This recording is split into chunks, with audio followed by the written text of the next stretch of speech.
يا أيها الذين آمنوا أطيعوا الله وأطيعوا الرسول ولا تبطلوا أعمالكم.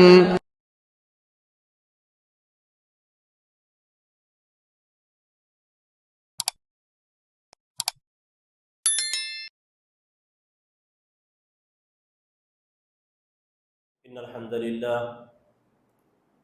نحمده ونستعينه ونستغفره ونعوذ بالله من شرور أنفسنا ومن سيئات أعمالنا. من يهده الله فلا مضل له ومن يضلل فلا هادي له، وأشهد أن لا إله إلا الله وأشهد أن محمدًا عبده ورسوله. يا أيها الذين آمنوا اتقوا الله حق تقاته ولا تموتن إلا وأنتم مسلمون. يا أيها الناس اتقوا ربكم الذي خلقكم من نفس واحدة وخلق منها زوجها وبث منهما رجالا كثيرا ونساء، واتقوا الله الذي تساءلون به والأرحام إن الله كان عليكم رقيبا. يا أيها الذين آمنوا اتقوا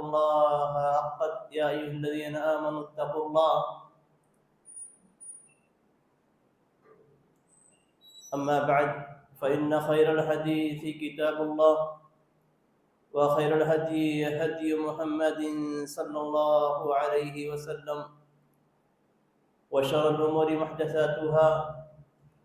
وكل محدثة بدعة وكل بدعة ضلالة وكل ضلالة في النار. أعوذ بالله من الشيطان الرجيم. بسم الله الرحمن الرحيم. للرجال نصيب مما ترك الوالدان والأقربون وللنساء نصيب مما ترك الوالدان والأقربون مما قل منه أو كثر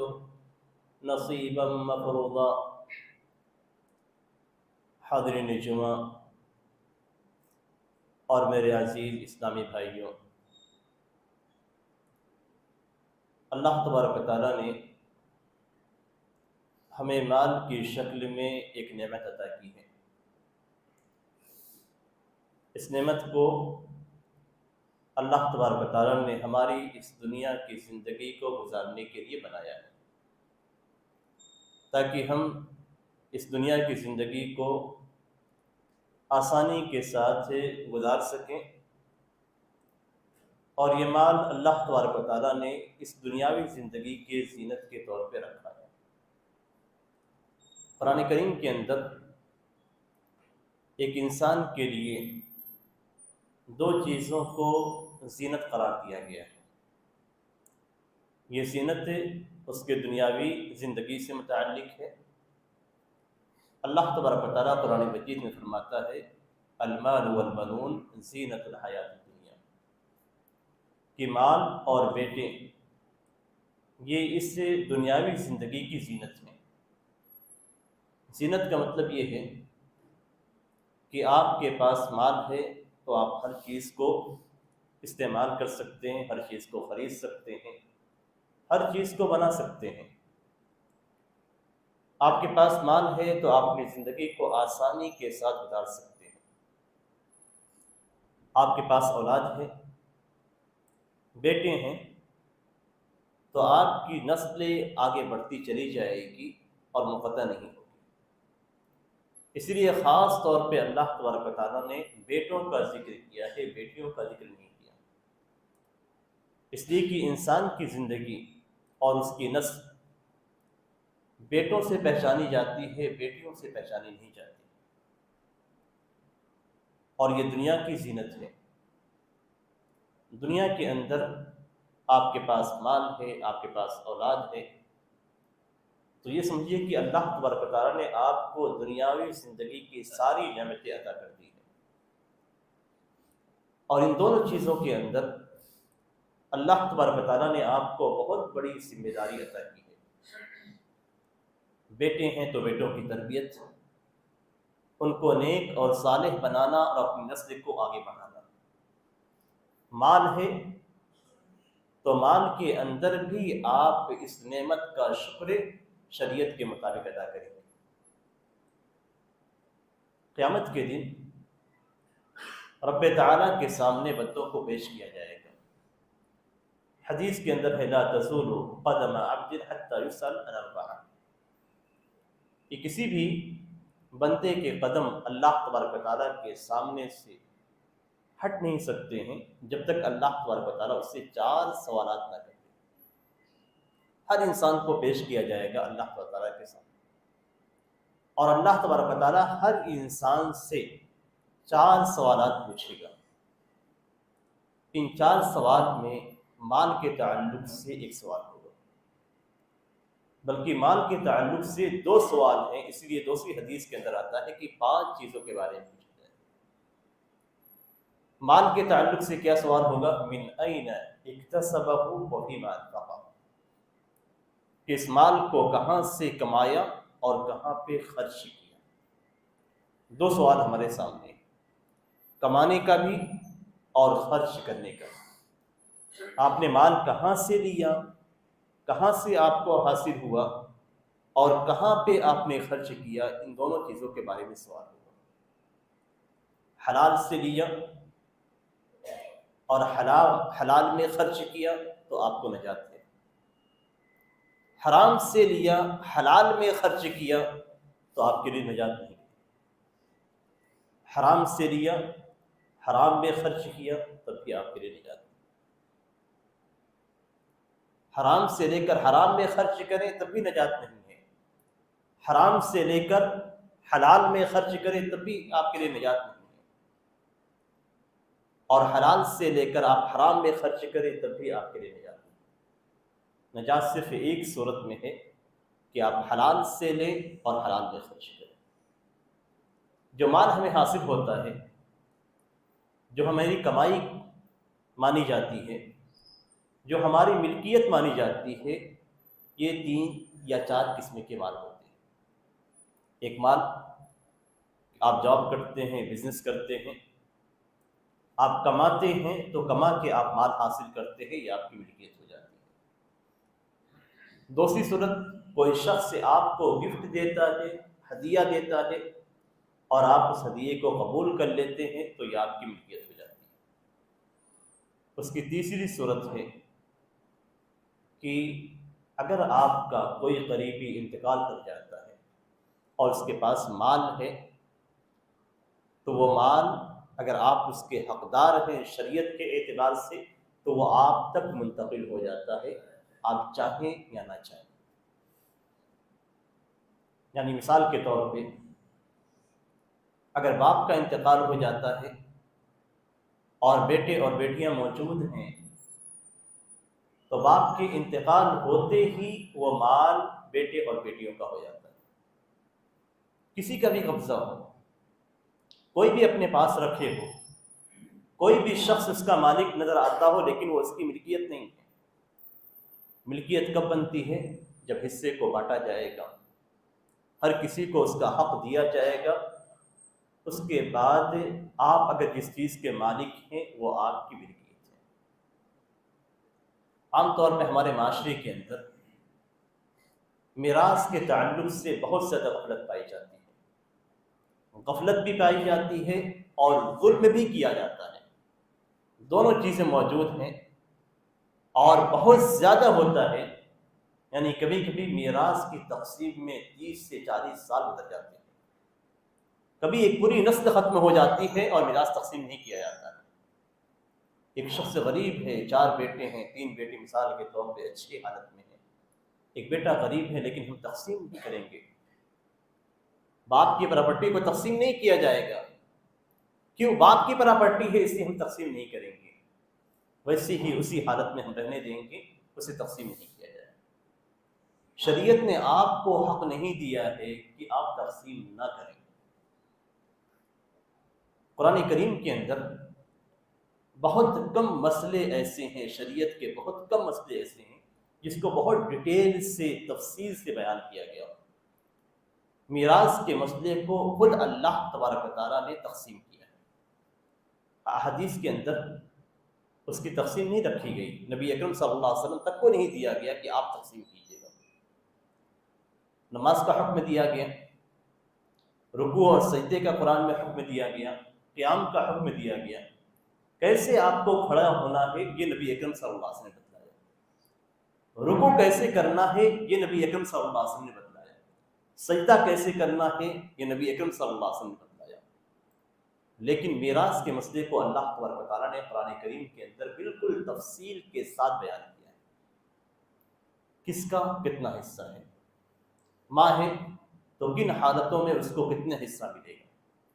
باپ ہے تو باپ کو کتنا حصہ دیا جائے گا، بیٹے اور بیٹیاں ہیں تو کتنے حصے دیے جائیں گے، بھائی ہیں تو کتنے حصے دیے جائیں گے۔ یہ تمام چیزیں قرآن کریم کے اندر اللہ تبارک و تعالیٰ نے خود بیان کیا ہے، اسے آیت مواریث کہا جاتا ہے۔ 3 آیتوں کے اندر اللہ تبارک و تعالیٰ نے پوری تفصیل بیان کر دی ہے کہ کس کو کیا ملے گا، اس لیے کہ جاہلیت کے اندر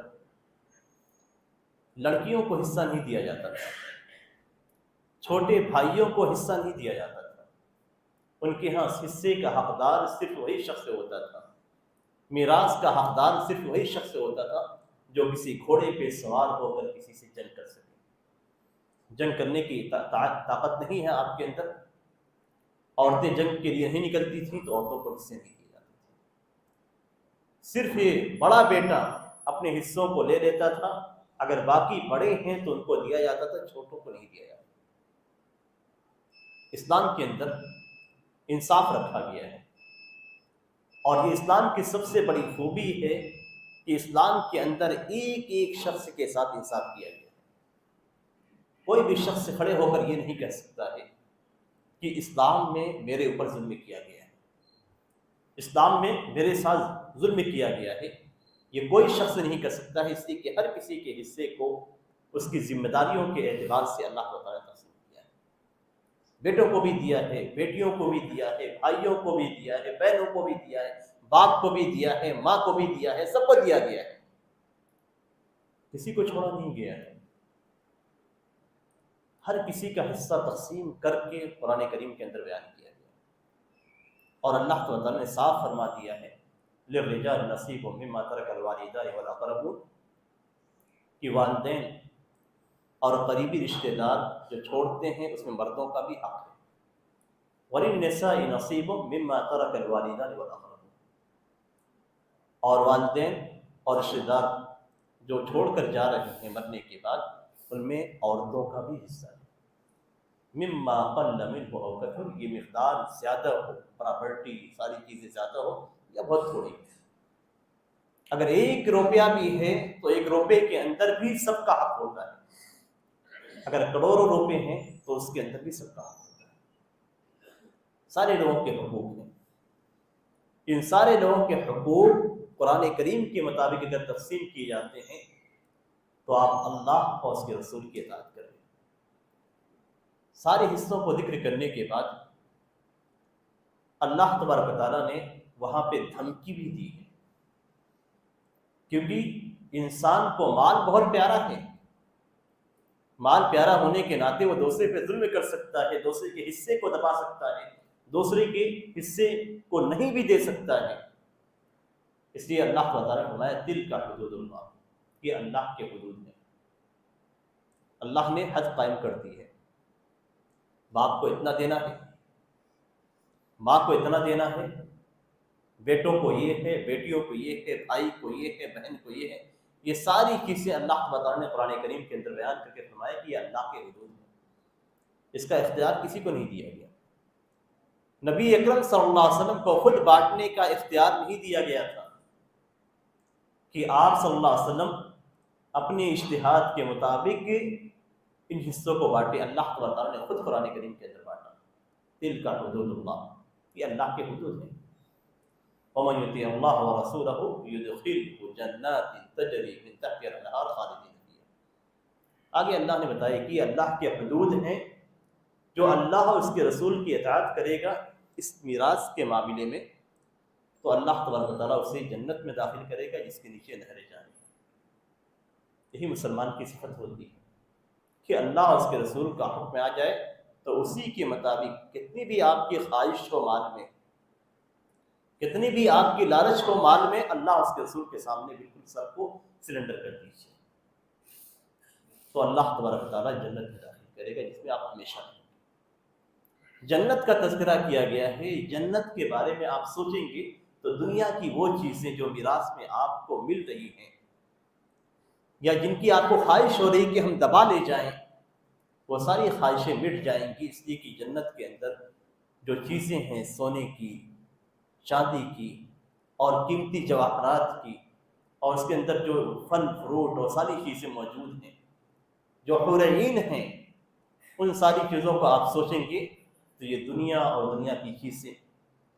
اور میراث کو نہ تقسیم کرنے کا معاملہ سب کچھ آپ کے ذہن سے نکل جائے۔ لیکن اس کے باوجود اگر کسی شخص پہ دنیا غالب آ جاتی ہے تو اللہ تبارک و تعالیٰ نے دھمکی دی ہے وَمَن يَعْصِ اللَّهَ وَرَسُولَهُ کہ جو اللہ اور اس کے رسول کی نافرمانی کرے گا يُدْخِلْهُ نَارًا خَالِدًا فِيهَا، جیسے اللہ تبارک و تعالیٰ آپ کو آپ کی اطاعت میں جنت میں داخل کر سکتا ہے، ایسے ہی اللہ اور اس کے رسول کی نافرمانی میں آپ کو جہنم میں داخل کرے گا جس میں آپ بہت لمبی مدت تک رہیں گے۔ وَلَهُ عَذَابٌ مُهِينٌ، یہاں دوسرے کا مال دبا کر ہم اونچے بن سکتے ہیں، لیکن قیامت کے دن جب عذاب ہوگا تو بہت ہی رسوائی والا عذاب ہوگا۔ یہاں آپ کو رسوائی اگر نہیں ہوتی ہے تو قیامت کے دن رسوائی والا عذاب آپ کو دیا جائے۔ یہ اتنا خطرناک معاملہ ہے میراث کی تقسیم کا۔ آج ہم کیا کرتے ہیں کہ میراث میں بیٹیوں کو حصہ ہی نہیں دیتے، باپ کا انتقال ہو گیا تو بہن کو ہم میراث سے محروم کر دیتے ہیں کہ تمہاری شادی پہ اتنا خرچ ہوگا، دوسرے بھائی کو میراث سے محروم کر دیتے ہیں کہ نہیں میں نے تمہاری ذمہ داری سنبھالی تھی اور اس ذمہ داری کے اٹھانے کی وجہ سے تمہیں میراث میں حصہ نہیں ملے گا، کچھ دے دیتے ہیں تم چلے جاؤ۔ آج ہمارا معاملہ یہی ہے۔ یا اگر کوئی زمین ہے اور ہمارے بھائی محتاج ہیں، ضرورت ہے ان کو کہ اس زمین کو بیچ کر اپنا کاروبار شروع کرے، باپ کی زمین ہے، میراث کی زمین ہے، لیکن ہم نہیں چاہتے، کیوں؟ ہمیں ضرورت نہیں ہے، ہمیں ضرورت نہیں ہے اس لیے ہم اس کو تقسیم نہیں کرنا چاہتے ہیں، وہ زمین ویسی ہی پڑی رہتی ہے، ہمارے لیے فائدہ مند ہے، کیوں؟ اس لیے کہ 10 سال 20 سال کے بعد اس کی قیمت بہت اوپر ہو جائے گی تو ہمیں پیسے ملیں گے، وہ ضرورت میں ہے تو رہنے دیجیے، فقیر ہے تو فقیر رہنے دیجیے۔ اس کو دوسرے انداز میں سمجھاتے ہیں کہ تم اپنا گزارا کر لو، پریشانی جھیل لو، 10 سال کے بعد اس کا ریٹ بڑھ جائے گا تو ہم تقسیم کریں گے۔ شریعت کے اندر یہ چیز نہیں ہے۔ شریعت کے اندر اگر کوئی بھی وارث اپنے حق کا مطالبہ کرتا ہے تو فوری طور پہ اسے تقسیم کیا جائے گا۔ قرآن کریم کے اندر اللہ تعالیٰ نے جب حصوں کو ذکر کیا تو وہاں پہ فرمایا غیر مضار، کسی کو نقصان نہیں پہنچنا چاہیے۔ تقسیم اس انداز میں کی جائے گی اور ہر چیز کو اس انداز میں لیا جائے گا کہ کسی کو نقصان نہ ہو۔ شریعت کے اندر ایک قاعدہ ہے لا ضرر ولا ضرار، نہ آپ خود نقصان اٹھائیں نہ دوسروں کو نقصان پہنچائیں۔ نبی اکرم صلی اللہ علیہ وسلم کی حدیث ہے، آپ نے فرمایا ہے کہ لا ضرر ولا ضرار، نہ آپ خود کسی کی تکلیف برداشت کریں، کوئی آپ کو تکلیف دے تو آپ برداشت کریں نہیں، اور نہ ہی آپ کسی دوسرے کو تکلیف دیں۔ میراث کے معاملے بھی یہی چیز ہے کہ اگر آپ کو ضرورت ہے تو آپ تقسیم کیجیے، اگر کسی بھائی کو ضرورت ہے تو اس بھائی کا خیال کرتے ہوئے تقسیم کریں، آپ کو ضرورت نہیں ہے تو آپ اپنا رکھیے، جس انداز میں آپ کو رکھنا ہے رکھیں، لیکن اگر کسی کی ضرورت ہے اور تقسیم کا مطالبہ کرتا ہے اور زمین چھوٹی ہے تو بیچ کر سب کو اس کے حصے دے دیا جائے، اور اگر زمین بڑی ہے تو ہر کسی کے حصے بانٹ کر اسے دے دیے جائے۔ شریعت کے اندر تاخیر نہیں ہے، حق ہے، جس کا حق ہے وہ اس اپنے حق کو لے سکتا ہے، اسے اس کے حق سے روکنا یہ اس کو نقصان پہنچانا ہے اور شریعت کے خلاف۔ اگر کوئی بھی شخص مطالبہ کرتا ہے کہ نہیں جائیداد کو، پراپرٹی کو، میراث کو تقسیم کیا جائے، تو واجب ہو جاتا ہے ہر کسی پر کہ اس کو تقسیم کرے۔ جہاں نقصان کا پہلو ہو، چھوٹی جگہ ہو، وہاں پہ کوئی ایک شخص اسے لے کر، باقی قرآن اندازی اگر کوئی ایک راضی ہو جاتا ہے تو ٹھیک ہے، ورثہ راضی ہے تو ٹھیک ہے۔ چھوٹی سی زمین ہے یا ایک فلیٹ ہے جس کو آپ 5-6 حصوں میں تقسیم نہیں کر سکتے ہیں، تو وہاں شریعت کے تعلق، شریعت کا وہاں راستہ بھی ہے کہ اگر سارے اتفاق کر لیتے ہیں کہ کوئی ایک لے لے اور باقی کو پیسے دے دے تو اس پہ اتفاق کر لیا جائے۔ لیکن اگر اس پہ راضی نہیں ہوتے ہیں، ہر کوئی لینا چاہتا ہے، تو وہاں بھی شریعت کے حکم ہے کہ قرآن اندازی کی جائے گی، جس کا نام نکل جائے گا وہ لے لے گا، باقی افراد کو پیسے دے دیے۔ لیکن کسی کو تکلیف یا نقصان دینا یہ شریعت کے اندر نہیں۔ آج ہمارے زمانے میں اس سے جڑا ایک اور مسئلہ آتا ہے، اور وہ یہ کہ مرنے کے بعد عام طور پہ بیٹے اپنی بہنوں کو حصہ نہیں دیتے ہیں اور مسائل کھڑے ہوتے ہیں۔ اس کی وجہ سے بہت سارے باپ یہ کرتے ہیں کہ اپنی زندگی میں ہی میراث کو تقسیم کر دیتے ہیں۔ ایسے ہی وہ بولتے ہیں کہ میں اپنی زندگی میں اپنی میراث کو تقسیم کرنا چاہتا ہوں۔ زندگی میں تقسیم کی ہوئی چیز میراث نہیں ہوتی، زندگی میں تقسیم کی ہوئی چیز کو میراث نہیں کہا جاتا ہے۔ زندگی میں اگر آپ کسی کو کچھ دیتے ہیں تو یہ ہدیہ ہے، میراث نہیں۔ میراث مرنے کے بعد ہوتا ہے، زندگی کے اندر کبھی میراث نہیں ہے۔ اس لیے اگر کوئی شخص اپنی زندگی میں مثال کے طور پہ اپنی زمین کو بانٹ کر اپنے بیٹوں بیٹیوں کو دینا چاہتا ہے تو وہاں وہ گفٹ کے حکم میں ہے، ہدیہ کے حکم میں ہے۔ اور شریعت کے اندر ہدیہ کے تعلق سے جو حکم ہے وہ یہ کہ کسی ایک کو جتنا دیا جائے بیٹوں میں سے، کسی ایک بیٹے کو اگر ہدیہ دیا جاتا ہے، کوئی زمین دی جاتی ہے، تو سارے بیٹوں کو اتنا ہی دیا جائے، بیٹوں کو بھی اور بیٹیوں کو بھی، دونوں کو برابر دیا جائے گا۔ اس سلسلے میں حضرت نعمان بن بشیر رضی اللہ تعالیٰ عنہ کی حدیث ہے صحیح بخاری اور صحیح مسلم کے اندر، ان کے والد نے ان کو بعض روایتوں میں ہے کہ ایک باغ دیا، اور بعض روایتوں میں یہ ہے کہ ایک غلام دیا۔ تو ان کی والدہ راضی نہیں ہوئی، انہوں نے کہا کہ نہیں، آپ جائیے نبی اکرم صلی اللہ علیہ وسلم کے پاس اور جا کر ان کو اس عقاب پہ گواہ بنائیے، اس ہدیے اور گفٹ پہ آپ ان کو گواہ بنائیے۔ وہ آئے، بیٹے کو لے کر آئے ہوئے تھے، حضرت نعمان کو لے کر آئے ہوئے تھے۔ تو انہوں نے کہا کہ میں نے اپنے بیٹے کو، اس بیٹے کو گفٹ دیا ہے، اور اس کی ماں چاہتی ہے کہ آپ اس گفٹ پر گواہ بنیں۔ نبی اکرم صلی اللہ علیہ وسلم نے پوچھا کہ کیا جو تم نے اس کو دیا ہے اپنے سارے بیٹوں کو دیا ہے؟ انہوں نے کہا کہ نہیں۔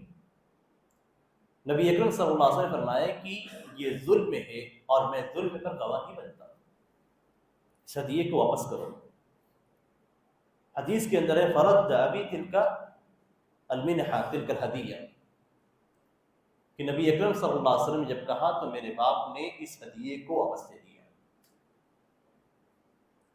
آج ہم اس معاملے میں بھی غلطی کرتے ہیں کہ ایک بیٹے کو جتنے مال کی ضرورت بھی نہیں ہوتی اس سے زیادہ دیتے ہیں، جسے ہم پسند کرتے ہیں، چھوٹا بیٹا ہے، بڑا بیٹا ہے، جس سے زیادہ ہماری محبت ہوتی ہے، ہم اسے بہت سارا مال دیتے ہیں، وہیں پہ دوسرے بیٹے کو محروم کر دیتے ہیں۔ ایک بیٹا ہماری خدمت کرتا ہے تو اس کو اپنے مال کا بہت سارا حصہ دے دیتے ہیں، دوسرا خدمت نہیں کر رہا ہے تو اسے نہیں دیتے۔ شریعت کے اندر آپ کی یہ دلی محبت کا کوئی تعلق نہیں ہے ہدیے سے، اس کی خدمت کا بھی آپ سے کوئی تعلق نہیں ہے۔ وہ خدمت کرتا ہے آخرت کے لیے، اس کا اجر اسے آخرت میں ملے گا۔ آپ کو یہ اختیار نہیں دیا گیا ہے کہ آپ بیٹوں کے درمیان ناانصافی کریں، کسی بیٹے کو زیادہ دیں، کسی بیٹے کو کم دیں، یہ اختیار آپ کو نہیں دیا گیا۔ حتیٰ کہ بیٹا اور بیٹی کو بھی اگر آپ دیتے ہیں تو دونوں کو برابر دینا ہوگا۔ ایسا بھی نہیں کہ آپ ایک بیٹے کی شادی میں بہت زیادہ پیسہ خرچ کریں، دوسرے بیٹے کی شادی میں پیسہ کم خرچ کریں، دونوں میں ہلکا تعلق ہو، ہلکا فرق ہو، یہ بھی ناانصافی ہے۔ ہر وہ چیز جو ایک کے بھائی کے دل میں اپنے بھائی کے لیے نفرت پیدا کرے، اسلام کے اندر حرام ہے۔ یہاں تک کہ نبی اکرم صلی اللہ علیہ وسلم نے نکاح کے اندر دو بہنوں کو جمع کرنے سے منع کیا کہ دو بہنوں کو سے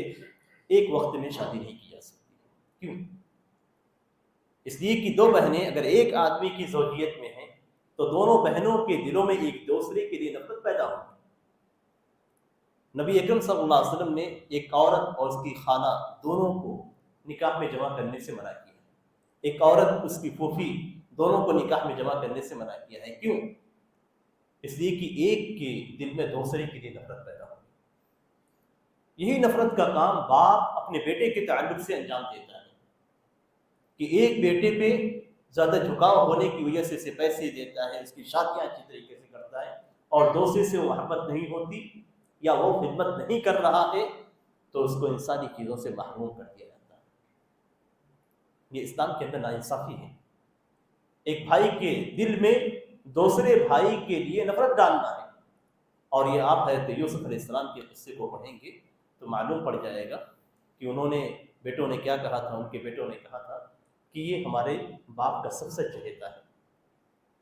اور چہیتے ہونے کے ناطے کیا کیا، وہ سارا قصہ آپ جانتے ہیں۔ ان کو اٹھا کر ایک کنویں کے اندر ڈال دیا گیا۔ یہ کیوں؟ اس لیے کہ ہر شخص یہ چاہتا ہے، ہر بیٹا یہ چاہتا ہے کہ اس کا باپ اس سے بھی محبت کرے، ہر شخص یہ چاہتا ہے کہ انصاف ہو، اور اسلام کے اندر انصاف رکھا گیا ہے۔ وہیں پہ یہ بیٹوں کے تعلق سے ہے، لیکن انسان کا اپنا مال اس کی ملکیت ہے۔ بیٹوں اور بیٹیوں کا تعلق الگ ہے، باقی جو رشتہ دار ہیں ان کا تعلق الگ ہے۔ یعنی انسان کے پاس اگر مال ہے، بیٹوں کو دینا چاہتا ہے، بیٹیوں کو دینا چاہتا ہے، تو پھر برابری ہونی چاہیے، اس میں کسی بھی طرح کی زیادتی اور کمی نہ ہو۔ اور اللہ تبارک و تعالیٰ نے انسان کو جو مال دیا ہے اس سے مالک بنایا ہے۔ اب مالک ہونے کا مطلب یہ ہے کہ آپ کو پوری آزادی دی گئی ہے کہ آپ اپنے مال میں جس طریقے سے چاہیں تصرف کریں،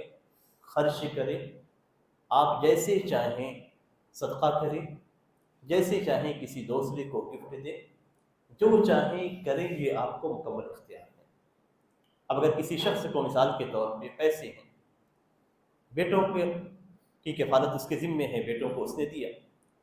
لیکن وہ چاہتا ہے کہ بیٹوں کے علاوہ کسی دوسرے کو دیا جائے، بھتیجے کو بھی دیں، اپنی زندگی کے اندر اپنے بھانجے کو دینا چاہتا ہے، اپنے چچا کو، اپنے ماموں کو، کسی کو دینا چاہتا ہے، تو اسے اختیار ہے کہ وہ جتنا چاہے اپنے چچا کو دے سکتا ہے، اپنے بھانجے کو دے سکتا ہے، اپنے بھتیجے کو دے سکتا ہے، اپنے ماموں کو دے سکتا ہے، اپنے رشتہ داروں کو دے سکتا ہے۔ اس میں شریعت کی طرف سے کوئی پابندی نہیں رکھی گئی، لیکن اس بات کا خیال رکھا گیا ہے شریعت میں کہ بیٹوں پہ ظلم نہ ہو، بیٹوں پہ ظلم نہ ہو۔ اس لیے اگر کوئی شخص باہر کا کوئی آدمی زیادہ خدمت کرتا ہے تو موت سے پہلے کوئی شخص اگر اپنا پورا مال یا زیادہ مال اسے گفٹ کے طور پہ دے دیتا ہے تو شریعت کے اندر یہ حرام ہے، اس لیے کہ اس کی وجہ سے اس کے بیٹوں کا نقصان ہو رہا ہے۔ حضرت سعد بن ابی وقاص رضی اللہ تعالیٰ عنہ مکہ کے اندر تھے، بیمار تھے، بہت کافی بیمار تھے، نبی اکرم صلی اللہ علیہ وسلم کی عیادت کے لیے آئے، تو انہوں نے کہا کہ میں چاہتا ہوں کہ اپنے مال کا صدقہ کر دوں، میرے پاس صرف ایک بیٹی ہے، ایک بیٹی اس وقت ان کے پاس تھی۔ تو نبی اکرم صلی اللہ علیہ وسلم نے کہا کہ نہیں، روک کے رکھو۔ انہوں نے کہا کہ میں اپنے آدھے مال کا صدقہ کرنا چاہتا ہوں، تو نبی اکرم صلی اللہ علیہ وسلم نے کہا نہیں، تو انہوں نے کہا کہ میں اپنے تہائی مال کا صدقہ کرنا چاہتا ہوں۔ پہلے پورے مال کا صدقہ کرنا چاہا تو نبی اکرم صلی اللہ علیہ وسلم نے روک دیا، پھر آدھے مال کی بات کی تو نبی اکرم صلی اللہ علیہ وسلم نے روک دیا، پھر اس کے بعد انہوں نے کہا کہ میں ایک تہائی مال صدقے میں دینا چاہتا ہوں، تو نبی اکرم صلی اللہ علیہ وسلم نے فرمایا کہ الثلث والثلث کثیر، ایک تہائی مال بہت زیادہ ہے، کر سکتے ہو لیکن زیادہ ہے، اس کے بعد نبی اکرم صلی اللہ علیہ وسلم فرمایا کہ انک انتظر ورثتک اغنیاء خیر لهم من ان تذرهم فقراء یتکففون الناس، کہ آپ اپنے وارثین کو، اپنے بیٹوں کو اور گھر کے قریبی افراد کو مالدار بنا کر جائیں گے، اس سے بہتر ہے کہ آپ انہیں فقیر بنا کر جائیں، یعنی اپنا پورا مال آپ صدقے میں دے دیں گے تو کچھ نہیں باقی بچے گا،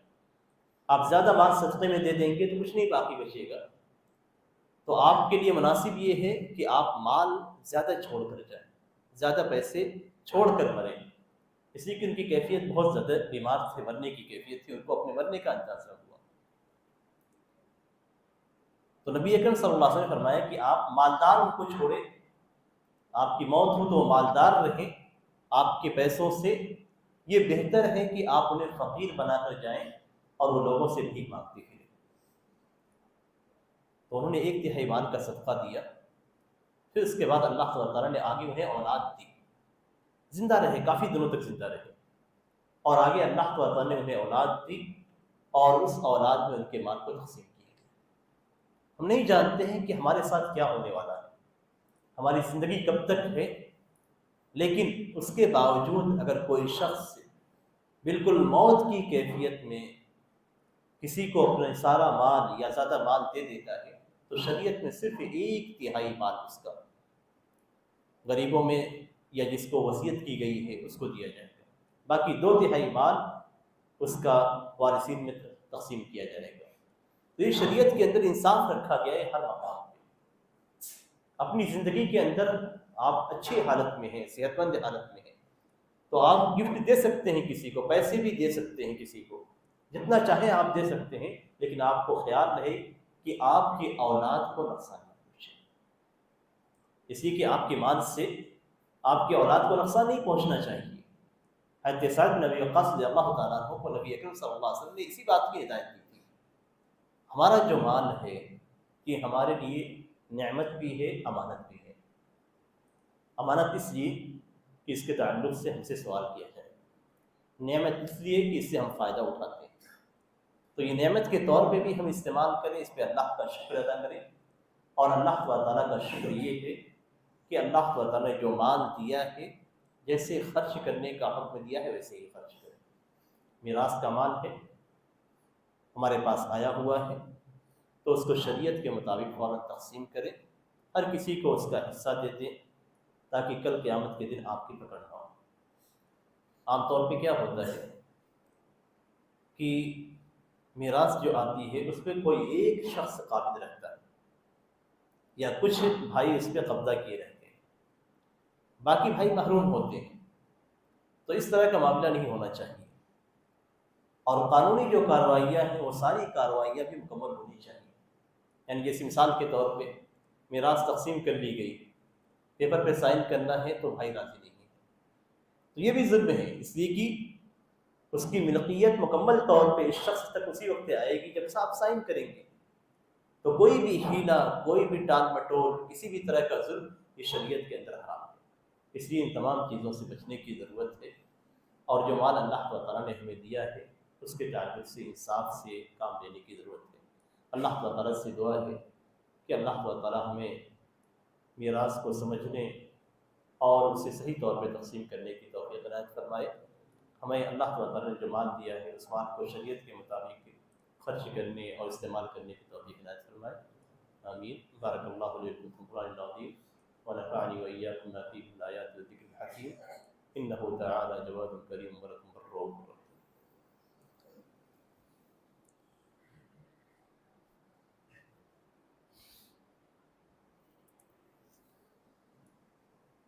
إن الحمد لله نحمده ونستعينه ونستغفره ونعوذ بالله من شرور أنفسنا ومن سيئات أعمالنا، من يهده الله فلا مضل له ومن يضلل فلا هادي له، وأشهد أن لا إله إلا الله وأشهد أن محمدا عبده ورسوله، أما بعد فإن خير الحديث كتاب الله وخير الهدي هدي محمد صلى الله عليه وسلم، وشر الأمور محدثاتها وكل محدثة بدعة وكل بدعة ضلالة وكل ضلالة في النار۔ أعوذ بالله من الشيطان الرجيم، إن الله وملائكته يصلون على النبي يا أيها الذين آمنوا صلوا عليه وسلموا تسليما اللهم صل على محمد وعلى آل محمد كما صليت على إبراهيم وعلى آل إبراهيم إنك حميد مجيد اللهم بارك على محمد وعلى آل محمد كما باركت على إبراهيم وعلى آل إبراهيم إنك حميد مجيد عباد الله رحمني ورحمكم الله إن الله يأمر بالعدل والإحسان وإيتاء ذي القربى وينهى عن الفحشاء والمنكر والبغي يعظكم لعلكم تذكرون فاذكروا الله يذكركم وادعوه يستجب لكم ولذكر الله أكبر والله يعلم ما تصنعون